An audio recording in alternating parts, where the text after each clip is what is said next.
ये कहानी है एक गरीब और मेहनती लड़के की जो रात के अंधेरे में शहर के भूखे लोगों तक खाना पहुंचाने वाले डिलीवरी बॉय का काम करता था। उसका नाम था अर्जुन। जंगल के किनारे एक पुराने बरगद के पेड़ के पास रघुनाथ काका का एक छोटा सा ढाबा था। अर्जुन उसी ढाबे पे काम करता था। एक रात जब सूरज ढल चुका था और परिंदे अपने घोंसलों में लौट चुके थे, तब अर्जुन काम पर निकलने के लिए तैयार हुआ और अपनी बूढ़ी माँ से बोला, माँ, मैं काम पे जा रहा हूँ, तुम अपना ध्यान रखना।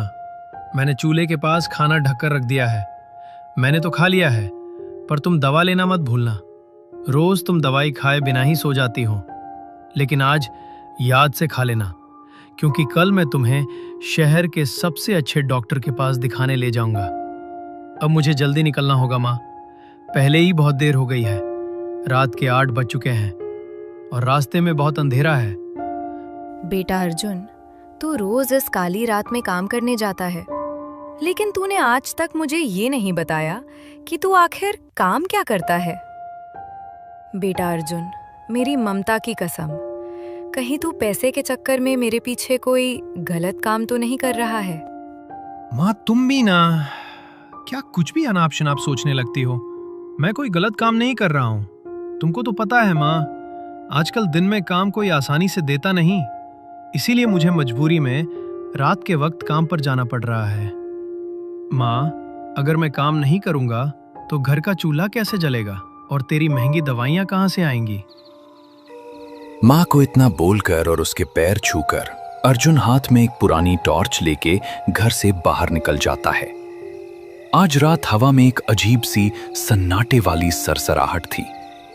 रास्ते से जाते जाते अर्जुन को ऐसा लग रहा था कि जैसे कोई साया उसका पीछा कर रहा हो। उसे महसूस हुआ कि आज की रात उसके लिए बहुत भारी होने वाली है। अर्जुन थोड़ा ही आगे गया था कि उसे गांव के शंकर काका मिलते हैं, जो अपने घर के चबूतरे पर बैठकर गर्मा गर्म चाय की चुस्की ले रहे थे। अरे अर्जुन बेटा, इतनी रात को हाथ में टॉर्च लिए कहां भागे जा रहे हो? तुम रोज इसी वक्त काम करने जाते हो। ऐसा भी क्या गुप्त काम करते हो जो सिर्फ रात को ही होता है? लोग रात को चैन की नींद सोते हैं और तुम इस अंधेरे में काम करने जाते हो। शंकर काका, दिन में काम ढूंढने निकलो तो कोई काम मिलता नहीं। अगर कहीं छोटा मोटा काम मिल भी जाए तो उतने पैसों से मेरे घर का राशन और माँ की बीमारी की दवाइयाँ पूरी नहीं पड़ती। इसीलिए मैं रात को काम करने जाता हूँ काका, क्योंकि रात में काम करने के मुझे डबल पैसे मिलते हैं। बस मेहनत कर रहा हूँ ताकि माँ ठीक हो जाए। लेकिन अर्जुन बेटा, क्या तुम भूल गए कि अपने गांव के पास जो वो घना और डरावना जंगल है, वहां रात को क्या क्या होता है? उस जंगल से आधी रात को ऐसी अजीब आवाजें आती हैं जैसे कोई रो रहा हो। और सुना है, जंगल के पास जो ठाकुर बलवंत सिंह की जो पुरानी हवेली है, उस रास्ते से रात को कोई जानवर तो छोड़ो, बड़ा से बड़ा बहादुर इंसान भी जाने से डरता है। वहां मौत का साया रहता है बेटा। शंकर काका, अगर हम डर के मारे घर में दुबक कर बैठ गए तो जिंदगी जीना मुश्किल हो जाएगी। पेट की भूख और माँ की बीमारी मुझे डरने की इजाज़त नहीं देती। अगर सम्मान से जीना है तो डर का मुकाबला करना ही पड़ता है काका। इतना बोल के अर्जुन तेज कदमों से अपने काम पे निकल जाता है। थोड़ी देर बाद अर्जुन उस सुनसान ढाबे पे पहुंच जाता है जहां वो काम करता था। अरे अर्जुन बेटा, आज तुझे आने में देर क्यों हो गई? क्या हुआ बेटा? माँ की तबीयत तो ठीक है ना? अगर तुझे पैसों की तंगी है या कोई और परेशानी है तो तू मुझे बेझिझक बोल सकता है, शर्मा मत। नहीं रघुनाथ काका, माँ की तबीयत अब पहले से बेहतर है। मुझे देर इसलिए हो गई क्योंकि रास्ते में मुझे शंकर काका मिल गए थे, तो उनसे बातें करते करते समय का पता ही नहीं चला और थोड़ी देर हो गई। कोई बात नहीं बेटा, देर हो गई तो क्या हुआ? तुम जरा अंदर जाओ, मैंने काउंटर पर एक खाने का पार्सल पैक करके रखा हुआ है, उसे उठाओ और फौरन डिलीवरी के लिए निकल जाओ। पार्सल पे घर का पता और मालिक का नाम लिखा है। अर्जुन खाने का पार्सल लेने अंदर चला जाता है। दूसरी तरफ जंगल के घने पेड़ों के बीच ठाकुर बलवंत सिंह की एक बहुत बड़ी और आलीशान हवेली थी।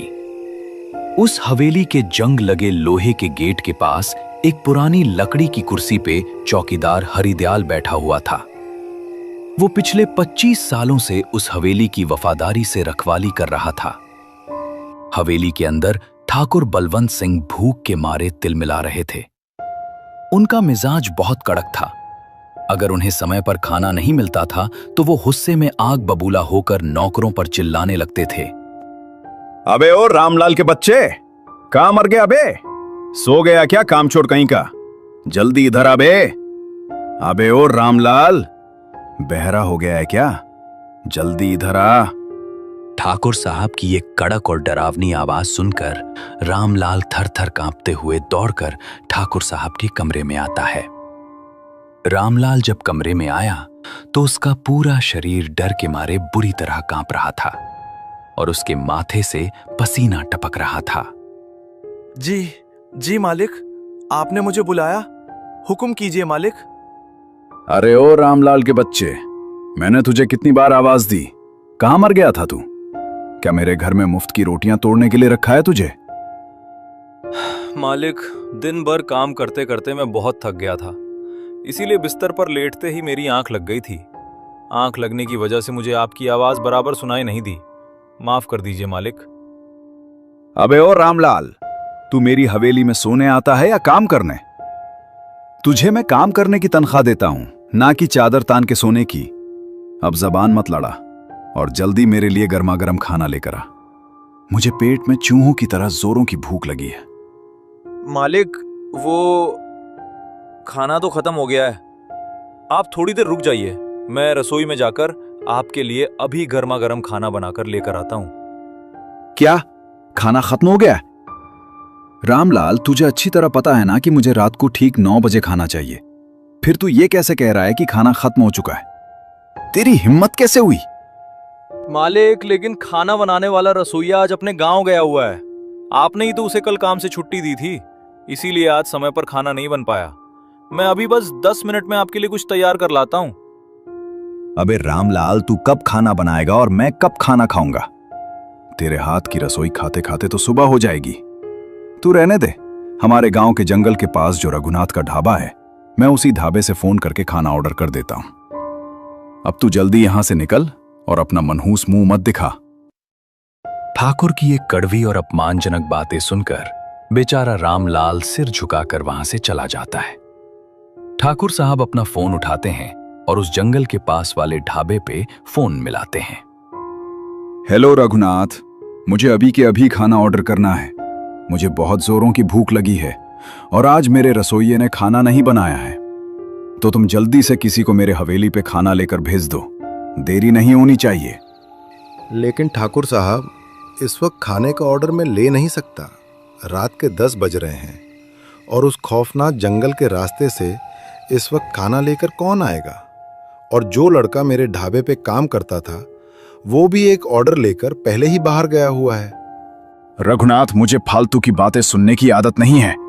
मुझे खाना चाहिए, मतलब चाहिए। तू कुछ भी कर, लेकिन मेरे लिए अभी खाना लेकर किसी को भेज, या फिर तू खुद खाना लेकर मेरी हवेली में आ। ठाकुर साहब, आज अमावस्या की काली रात है और ऊपर से रात के 10 बज रहे हैं। वो जंगल का रास्ता बिल्कुल सुनसान और खतरनाक है। उस रास्ते से अभी आना मतलब अपनी मौत को दावत देने जैसा होगा। नहीं मालिक, मैं इस वक्त आपके खाने का ऑर्डर नहीं ले सकता। रघुनाथ, तू मुझे ना कह रहा है? अगर तूने मेरा खाना मेरी हवेली में अभी नहीं पहुंचाया तो तेरी खैर नहीं। कल सुबह तेरे ढाबे की क्या हालत होगी ये तू अच्छी तरह सोच लेना। जल्दी मेरे लिए खाना भेज, वरना मुझसे बुरा कोई नहीं होगा। अब मैं फोन रखता हूं। आधे घंटे के अंदर खाना मेरी मेज पर होना चाहिए।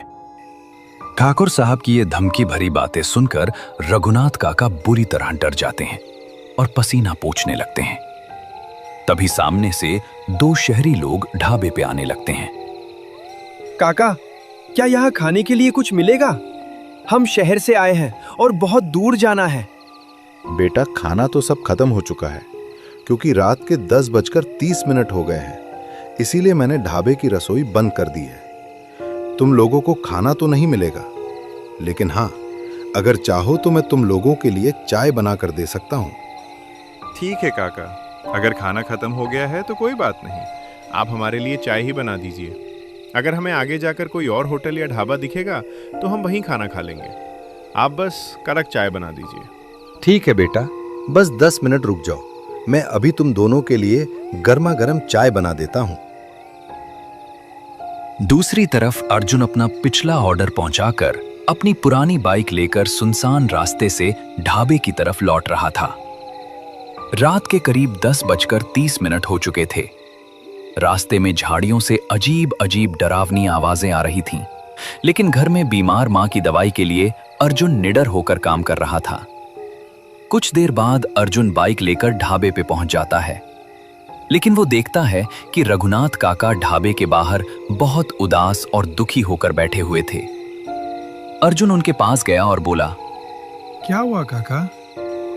आप इतने दुखी और परेशान क्यों लग रहे हो? क्या बात है काका, कोई परेशानी है क्या? अगर कोई समस्या है तो मुझे बताइए, मैं आपकी मदद करूंगा। बेटा अर्जुन, अब तुमको क्या बताऊं? जब तुम पिछला ऑर्डर लेके यहां से गए तो उसके तुरंत बाद हवेली से ठाकुर साहब का फोन आया था। उन्होंने खाने का ऑर्डर दिया है, लेकिन बेटा उस भयानक जंगल के रास्ते से इस खौफनाक रात में खाना लेकर हवेली कौन जाएगा? रात को उस हवेली की तरफ जाने वाला रास्ता बिल्कुल ठीक नहीं है बेटा, वहां बुराइयों का साया है। लेकिन काका, हमारा काम ही तो यही है कि भूखे लोगों तक खाना पहुंचाना। हम अपने काम से पीछे कैसे हट सकते हैं? लेकिन अर्जुन बेटा, रात के 11 बज रहे हैं और उस जंगल से खाने का ऑर्डर लेके जाना मतलब अपनी मौत को खुद बुलावा देना होगा। वहां जो कुछ होता है तुम नहीं जानते। काका, आप उसकी बिल्कुल टेंशन मत लो। मैं ठाकुर साहब की हवेली में खाना लेकर जाऊंगा। अगर डर के मारे काम करना बंद कर दिया तो जीना वैसे भी मुश्किल हो जाएगा। मैं अभी खाना लेकर ठाकुर साहब की हवेली की ओर निकलता हूँ। इतना बोल के अर्जुन ने अपने बाइक के पीछे खाने का थैला रखा और उस सुनसान डरावने जंगल के रास्ते से ठाकुर साहब की हवेली की तरफ बिना डरे बाइक स्टार्ट कर दी। रास्ते में घने पेड़ों की छाया ऐसी लग रही थी जैसे कोई हाथ उसे पकड़ने की कोशिश कर रहे हों। जाते जाते अर्जुन को अचानक महसूस होने लगा कि उसकी बाइक के पीछे कोई उसका पीछा कर रहा है, लेकिन अर्जुन अपनी नजरें सामने टिकाए बाइक चलाता रहा। अचानक पीछे से उसे किसी के जोर जोर से हंसने की आवाज सुनाई दी। आवाज सुनते ही अर्जुन के रोंगटे खड़े हो गए और उसने बाइक रोक दी। वो नीचे उतरा और हिम्मत जुटाकर बोला, कौन है यहाँ? जो भी हो, अगर मुझे डराने की कोशिश करोगे तो भी मैं डरने वाला नहीं हूं, क्योंकि मेरे साथ मेरी माँ का आशीर्वाद है। अगर कोई है तो कायरों की तरह छुपो मत, सामने आओ। लेकिन उसके पीछे कोई भी नहीं दिखा, सिर्फ सन्नाटा था। तभी अचानक झाड़ियों के पीछे से एक इंसान अर्जुन की तरफ धीरे धीरे आने लगता है। दूर होने की वजह से अर्जुन को उसका चेहरा साफ दिखाई नहीं दे रहा था। जैसे ही वो इंसान अर्जुन के करीब आया तो अर्जुन ने देखा कि वो एक भिखारी के लिबास में था। उसके शरीर पे फटे पुराने कपड़े थे, उसका चेहरा पीला और सूखा हुआ था। ऐसा लग रहा था कि बहुत दिनों से उसने एक निवाला भी नहीं खाया है। उसका शरीर बिल्कुल अधमरा सा दिख रहा था। चाचा, कौन हो आप? और इतनी डरावनी रात को आप इस सुनसान जंगल में अकेले क्या कर रहे हो? आपकी हालत देखकर ऐसा लगता है कि आपने बहुत दिनों से कुछ खाया नहीं है। बेटा, मैं इसी जंगल में रहता हूँ, ये जंगल ही मेरा घर है। बेटा, मैंने पिछले 10 दिनों से अन्न का एक दाना भी नहीं चखा है। आज तक इस जंगल के पेड़ों से जो फल मिलते थे वो खाकर गुजारा कर लेता था, लेकिन अब तो वो भी नहीं मिलते। अगर मुझे अभी खाना नहीं मिला तो मैं भूख से तड़प तड़प कर मर जाऊंगा। अगर तुम्हारे पास थोड़ा भी खाना हो तो खुदा के वास्ते मुझे खिला दो। चाचा, मेरे पास खाना तो है, लेकिन ये खाना मैं ठाकुर साहब की हवेली में देने जा रहा हूँ। अगर मैं ये खाना लेकर नहीं गया तो ठाकुर साहब बहुत गुस्सा करेंगे और काका की नौकरी पर बात आ जाएगी। आप एक काम करिए, थोड़ा आगे चले जाइए। वहाँ आपको रघुनाथ काका का ढाबा दिखाई देगा। वहाँ आपको भरपेट खाना मिल जाएगा। बेटा, मुझे तो अभी खाना चाहिए। मेरा शरीर बहुत कमजोर हो गया है। मैं अब ढाबे तक चलकर नहीं जा सकता। मेरी जान निकल रही है बेटा। ठीक है चाचा, मैं आपकी हालत देख नहीं पा रहा। मैं आपको इसमें से थोड़ा खाना निकाल कर दे देता हूँ। इसमें दाल और रोटी है, आप जल्दी से खा लीजिए। नहीं बेटा, मुझे दाल रोटी पसंद नहीं है। मुझे तो इंसान का ताजा मांस पसंद है। क्या तुम अपना मांस मुझे खाने के लिए दे सकते हो? ये क्या बोल रहे हो आप? क्या पागल हो गए हो? कोई इंसान किसी इंसान का मांस कैसे खा सकता है? मैं आपकी दयनीय हालत देख के आपको अपना खाना दे रहा हूँ और आप मेरा ही मांस मांग रहे हो। तभी अचानक वो भिखारी, जो एक लाचार इंसान लग रहा था, एक भयानक आदमखोर राक्षस के रूप में बदलने लगा। उसका चेहरा विकृत हो गया, आंखें खून की तरह लाल हो गईं। वो इतना डरावना लग रहा था कि अर्जुन उसे देख के कांपने लगा। उसके दांत भेड़िए की तरह लंबे हो गए और नाखून किसी जंगली जानवर की तरह बड़े बड़े और नुकीले हो गए। अर्जुन, अब तुम यहाँ से जिंदा नहीं भाग सकते। मुझे तुम्हारा ताजा मांस खाना है। मुझे इस जंगल में बहुत दिनों से किसी इंसान का मांस खाने को नहीं मिला है। आज तुम्हारी इन जवान हड्डियों और मांस से मेरी बरसों की भूख मिट जाएगी। ये भयानक दृश्य देख के अर्जुन पीछे हटने लगा। वो आदमखोर धीरे धीरे अर्जुन की ओर बढ़ने लगा। तभी अचानक झाड़ियों को चीरते हुए गांव के बुजुर्ग शंकर काका अपने हाथ में एक जलती हुई मशाल लिए वहां पहुंच जाते हैं। जैसे ही शंकर काका मशाल लेके वहां आए, आदमखोर रुक गया। रुक जा आदमखोर, इस मासूम बच्चे को छोड़ दे, वरना मैं इस जलती हुई मशाल से तेरे पूरे शरीर को जलाकर राख कर दूंगा। जल्दी यहां से भाग जा, वरना अंजाम बुरा होगा। जैसे ही शंकर काका ने जलती हुई मशाल उस आदमखोर की आंखों के सामने लहराई, आग की गर्मी और रोशनी देख के वो आदमखोर डर के मारे जंगल के अंधेरे में कहीं गायब हो गया। शंकर काका, अगर आज आप सही वक्त पर ना आते तो वो आदमखोर मुझे जिंदा ही खा गया होता। आपका बहुत बहुत धन्यवाद काका, आपने मेरी जान बचा ली। बेटा अर्जुन, मैंने तुमको और गांव वालों को पहले ही बोला था कि इस जंगल से रात को गुजरना मतलब अपनी मौत को बुलावा देना है। आज तो मैं पास ही था, पर रोज ऐसा नहीं होगा। हाँ शंकर काका, आपकी बात बिल्कुल सही है। ये जंगल बहुत ही भयानक और डरावना है। लेकिन काका, मैं ठाकुर साहब को खाना देने जा रहा था। मुझे किसी भी हाल में ये खाना ठाकुर साहब की हवेली में पहुंचाना ही होगा, वरना वो ढाबे वाले काका को बहुत परेशान करेंगे। ठीक है अर्जुन बेटा, अगर तुझे ये खाना पहुंचाना इतना ही जरूरी है तो मैं भी तुम्हारे साथ हवेली तक चलता हूं, ताकि रास्ते में तुम्हारे ऊपर फिर कोई मुसीबत ना आए। नहीं शंकर काका, आप अब अपने घर वापस चले जाइए। मैं यहाँ से अकेला चला जाऊंगा। अब जंगल का रास्ता लगभग खत्म होने वाला है। मैं बस 5 मिनट में हवेली के पास पहुंच जाऊंगा। अब मुझे डर नहीं लग रहा। इतना बोलकर शंकर काका अपने घर वापस जाने लगे और अर्जुन भी अपनी बाइक स्टार्ट करके हवेली की तरफ बढ़ गया। कुछ ही दूर जाने के बाद वो सुनसान जंगल का रास्ता खत्म हो गया और एक बड़ा सा मैदान आया। थोड़ी ही दूर पर उसे ठाकुर साहब की विशाल हवेली दिखाई दी। जब अर्जुन बाइक लेके गेट पे पहुंचा तो चौकीदार हरिदयाल वहीं अपनी पुरानी कुर्सी पे बैठा हुआ था। कौन हो तुम और इस वक्त इस हवेली के पास क्या कर रहे हो? क्या तुमको पता नहीं कि रात को इस हवेली के आसपास भटकना सख्त मना है? फिर तुम यहाँ क्यों आए हो? काका, मैं एक डिलीवरी बॉय हूँ। पास में जो रघुनाथ काका का ढाबा है, वहीं से मैं आया हूँ। ठाकुर साहब ने खाने का ऑर्डर दिया था, उसी को लेकर मैं यहाँ तक आया हूँ। क्या ठाकुर साहब ने खाना ऑर्डर किया था?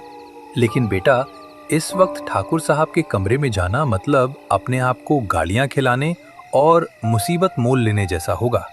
मेरी बात सुनो बेटा, तुम ये खाना मुझे दे दो। मैं सावधानी से इसे ठाकुर साहब के कमरे तक पहुंचा दूंगा। नहीं काका, खाना मुझे ही लेकर जाने दीजिए। मालिक ने कहा था कि ठाकुर साहब ने मुझे ही खाना लेकर बुलाया है और मुझे ये पार्सल उन्हीं के हाथ में देना है। ठीक है बेटा, जैसी तुम्हारी मर्जी। लेकिन जब तुम अंदर जाओ और ठाकुर साहब के कमरे के पास पहुंचो तो याद रखना, कमरे के अंदर पैर मत रखना, बाहर से ही ठाकुर साहब को आवाज देना। चौकीदार की ये रहस्यमयी बातें सुन के अर्जुन ने हवेली के बाहर ही अपनी बाइक खड़ी कर दी। उसने खाने का पैकेट कस के पकड़ा और हवेली के भारी दरवाजे को ढकेल कर अंदर चला गया। जब अर्जुन हवेली के मुख्य हॉल में गया तो उसे अजीब और डरावनी फुसफुसाहटें सुनाई देने लगीं। ऐसा लग रहा था जैसे हवेली की दीवारें उसे पुकार रही हों। अर्जुन डरते डरते हवेली के बीचों बीच पहुंचा। तभी अंधेरे से रामलाल बाहर आया। कौन हो तुम? और तुम हवेली के अंदर इस तरह कैसे घुसा है? क्या तुम्हें पता नहीं है कि ठाकुर साहब की हवेली के अंदर रात को किसी भी बाहरी इंसान का आना मना है? तुम अंदर कैसे आए और तुम्हारे हाथ में ये क्या है? काका, मैं तो ठाकुर साहब के लिए खाना लेकर आया हूँ। मैं जंगल के उस पार जो रघुनाथ काका का ढाबा है वहीं से आया हूँ। मैं एक डिलीवरी बॉय हूँ और ये खाना पहुँचाना मेरी जिम्मेदारी है। अच्छा, तो तुम वही हो जो ठाकुर साहब के लिए खाना लेकर आए हो? हाँ, ठाकुर साहब ने वाकई खाना ऑर्डर किया था। चलो मेरे साथ, मैं तुमको ठाकुर साहब के कमरे तक ले चलता हूँ। दोनों धीरे धीरे ठाकुर साहब के कमरे की ओर बढ़े। हवेली में अजीब सी ठंडक थी। जैसे ही दोनों कमरे के दरवाजे के पास पहुंचे, रामलाल ने अर्जुन को रुकने का इशारा किया। बेटा, तुम यहीं कमरे के बाहर खड़े रहो। मैं अभी अंदर जाकर ठाकुर साहब से पूछ कर आता हूं कि उन्हें खाना अभी लेना है या बाद में। रामलाल ठाकुर साहब के कमरे के अंदर गया, लेकिन जैसे ही उसने अंदर का नजारा देखा, उसकी चीख निकल गई। ठाकुर साहब जमीन पर बेहोश और नीले पड़े थे। ये देख के रामलाल बुरी तरह डर गया और भागता हुआ बाहर आया। उसके चेहरे पर मौत जैसा डर था। क्या हुआ काका, आप इतना क्यों डर गए? ठाकुर साहब ने क्या कहा? क्या अब मैं खाना देने के लिए कमरे के अंदर जा सकता हूँ? बेटा, अनर्थ हो गया। ठाकुर साहब कमरे में नीचे बेहोश पड़े हैं। लगता है उन्हें कुछ बहुत बुरा हो गया है। शायद वो अब नहीं रहे। ये सुनकर अर्जुन और रामलाल हिम्मत जुटाकर फिर से कमरे में गए, लेकिन जैसे ही उन्होंने कमरे में कदम रखा, उनके होश उड़ गए। कमरे में ठाकुर साहब की लाश या शरीर कहीं नहीं था। काका, आप तो अभी बोले थे कि ठाकुर साहब यहाँ बेहोश पड़े हैं, लेकिन यहाँ तो कोई भी नहीं है। अगर ठाकुर साहब इस कमरे में ही थे तो इतनी जल्दी कहाँ गायब हो गए? तभी अचानक पूरे कमरे में जोर जोर से हंसने की आवाज गूंजने लगी। वो आवाज इतनी भारी और भयानक थी कि दीवारें कांपने लगीं। वो आवाज किसी और की नहीं, बल्कि ठाकुर साहब की ही थी। अरे ओ रामलाल, इस लड़के ने खाना लाने में बहुत देर कर दी। भूख के मारे तड़प तड़प कर मेरी जान चली गई और मेरी आखिरी इच्छा अधूरी रह गई। लेकिन अब मुझे इस खाने की जरूरत नहीं है। अब मैं इसी लड़के का गर्म खून पीकर अपनी भूख मिटाऊंगा। ये देख के अर्जुन और रामलाल के पैरों तले जमीन खिसक गई। दोनों अपनी जान बचाने के लिए कमरे से बाहर भागे। जैसे ही वो हवेली के गेट की तरफ दौड़ रहे थे, ऊपर की बालकनी से ठाकुर साहब की रूह चौकीदार को चिल्लाकर बोली, अरे ओ हरिदयाल, उस लड़के को हवेली के गेट के बाहर कदम नहीं रखने देना। उसे वहीं पकड़ के रख। मैं नीचे आकर उसका शिकार करूंगा। बेटा अर्जुन, तू यहां से जल्दी भाग जा। अपनी बाइक की चिंता मत कर, बस अपनी जान बचा। मैं इस दुष्ट चौकीदार को रोक के रखता हूं। जब तक तू इस जंगल की सीमा के बाहर नहीं चला जाता, ठाकुर साहब की रूह तुझे छू नहीं सकती। भाग बेटा भाग, मैं इसे ज्यादा देर तक नहीं रोक पाऊंगा। रामलाल की यह बात सुनकर अर्जुन ने पीछे मुड़कर नहीं देखा और अपनी बाइक वहीं छोड़कर पागलों की तरह जंगल के रास्ते भागने लगा। भागते भागते उसे फिर से वही अजीब आवाजें सुनाई दी, पर आज उसे वो आदमखोर नहीं दिखा। वो बिना रुके भागता रहा और आखिर में उसी ढाबे के पास पहुंच गया जहां रघुनाथ काका बदहवास खड़े थे। अरे क्या हुआ अर्जुन बेटा, तुम इस तरह बदहवास क्यों भाग रहे हो? और तुम्हारी बाइक कहाँ गई? तुम तो ठाकुर साहब की हवेली पर खाना देने गए थे ना, वहां आखिर ऐसा क्या हुआ जो तुम इस हाल में हो? रघुनाथ काका, हवेली पे जो भयानक मंजर मैंने देखा है, अगर वो मैंने आपको बताया तो आप भी डर के मारे यहाँ से भागने लगेंगे और दोबारा कभी उस तरफ नहीं देखेंगे। ऐसा भी क्या हुआ उस हवेली पर जो तुम इतने डरे हुए हो और पसीने पसीने हो रहे हो? काका, जब मैं ठाकुर साहब के कमरे में गया तो वहाँ ठाकुर साहब जिंदा नहीं थे, बल्कि उनकी रूह थी। समय पर खाना नहीं मिलने की वजह से भूख से उनकी मौत हो गई थी और अब वो एक प्रेत बन चुके हैं। वो मेरे पीछे पड़ गए थे। जैसे तैसे रामलाल काका ने मुझे बचाया और मैं अपनी जान बचाकर यहाँ तक भागा हूँ। ये क्या अनर्थ बोल रहे हो तुम अर्जुन बेटा? अगर ऐसा है तो अब यहाँ रुकना ठीक नहीं है। जल्दी हमें यह ढाबा बंद करके यहाँ से निकल जाना चाहिए, वरना ठाकुर साहब की प्यासी रूह तुम्हारा पीछा करते हुए यहाँ भी आ सकती है।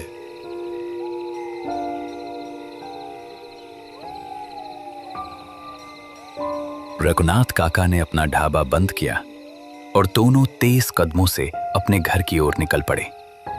रास्ते भर अर्जुन का दिल जोर जोर से धड़क रहा था, लेकिन काका के साथ होने से उसे थोड़ी हिम्मत मिल रही थी। जैसे ही दोनों गांव में पहुंचे, रघुनाथ काका ने उसे संभल कर घर जाने को कहा। बेटा अर्जुन, अब डरने की कोई जरूरत नहीं है। अब हम दोनों गांव में पहुंच गए हैं। तुम अब अपने घर चले जाओ और आराम से सो जाना। और हाँ, ये बातें अपने माँ को मत बताना। रघुनाथ काका की ये बातें सुन के अर्जुन अपने घर के और निकल जाता है। जब अर्जुन घर पहुंचा तो अर्जुन को सामने देखकर उसकी माँ हैरान रह गई। अरे अर्जुन बेटा, आज तू काम से इतनी जल्दी घर वापिस कैसे आया? अभी तो रात के 12 भी नहीं बजे और तू आज इतनी जल्दी काम से घर लौट आया। सब ठीक तो है ना बेटा? और तेरा चेहरा इतना उतरा हुआ और सफेद क्यों पड़ा है? हाँ माँ, सब ठीक है। बस आज ढाबे पर काम जल्दी खत्म हो गया और काका ने कहा कि आज अमावस्या की रात है तो जल्दी घर चले जाओ। माँ, आज मेरा मन बहुत घबरा रहा है। बस तू मेरे पास बैठ। तू चिंता मत कर बेटा, जब तक मैं हूँ तुझे कुछ नहीं होगा। लगता है तुझे बाहर की हवा लग गई है। और हाँ, तूने जो कहा था, मैंने आज याद से अपनी दवाई खा ली है। माँ को उस डरावनी हवेली और ठाकुर के बारे में बताकर मैं उन्हें डराना नहीं चाहता। जो बीत गया वो एक बुरा सपना था, लेकिन अब मुझे अपनी माँ को इस खतरे से दूर ले जाना होगा। क्या हुआ बेटा? तुम किस सोच में डूबे हुए हो? तेरे साथ आज कुछ हुआ है क्या? मैं तेरी माँ हूँ और मुझे पता है कि आज तेरे साथ कोई अनर्थ जरूर हुआ है। क्या हुआ बेटा? मैं तेरी माँ हूँ, क्या तुम मुझे नहीं बता सकता? माँ, मैंने फैसला किया है कि हम कल सुबह ही ये गांव छोड़ देंगे। शहर में मेरे एक दोस्त ने मेरे लिए अच्छे काम की बात की है और वहाँ अस्पताल भी पास है। हम कल सुबह की पहली बस पकड़ के शहर चले जाएंगे। जैसा तू ठीक समझे बेटा। जहाँ तू खुश, वहीं मेरा घर है। तू सो जा, कल सुबह हमें जल्दी निकलना है। अगले दिन सुबह का सूरज निकलते ही अर्जुन और उसकी माँ ने अपना थोड़ा बहुत सामान बांधा और गांव के कच्चे रास्ते से निकल पड़े। अर्जुन ने हमेशा के लिए वो गांव और वो डरावना काम छोड़ दिया और अपनी माँ को साथ लेकर शहर के ओर निकल पड़ा।